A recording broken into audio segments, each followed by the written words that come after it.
मानव मस्तिष्क बड़ा और वजन में करीब 1.2 से लेकर 1.4 किलो तक होता है। फिर भी ये किसी वयस्क के शारीरिक भार का सिर्फ 2% ही है। हालांकि मस्तिष्क हमारे शरीर की 20% ऊर्जा का उपयोग करता है, क्योंकि ये किसी सुपर कंप्यूटर जैसा है।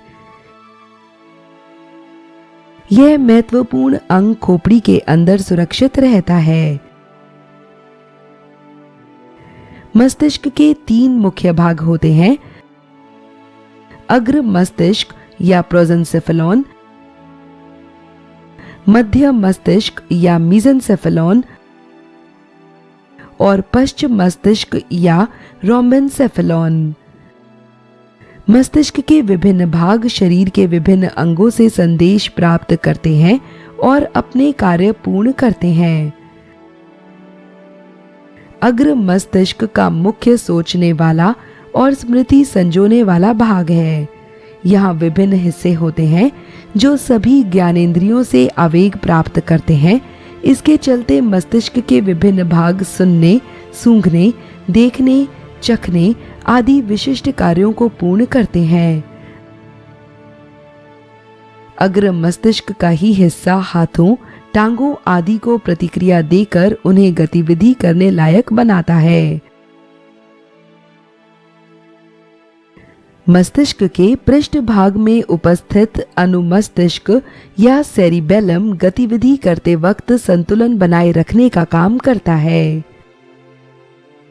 हमें सांस लेने, दिल तक खून भेजने, खाना पचाने आदि क्रियाओं को करना याद नहीं रखना पड़ता। पश्चिम मस्तिष्क, खास तौर पर इसका मेडुला वाला भाग, ऐसी जरूरी क्रियाओं का नियंत्रण करता है। मध्य मस्तिष्क बहुत छोटा होता है और आंख की गतिविधि और सुनने और देखने से संबंधी क्रियाओं में अहम भूमिका निभाता है। मस्तिष्क के विभिन्न भाग किसी कार्य को साथ मिलकर बेहतरीन ढंग से पूर्ण करने के लिए आपस में सूचना का आदान प्रदान करते हैं। पश्चिम मस्तिष्क के पोंस और मध्य मस्तिष्क सूचना के विनियमन में अहम भूमिका निभाते हैं। इस तरह हमारा जटिल मस्तिष्क हमारे माहौल में ढलकर शरीर की अहम क्रियाओं को नियंत्रित करके और खराब परिस्थितियों से निपटने के लिए जरूरी ज्ञान को विकसित करके हमें जिंदा बने रहने में मदद करता है।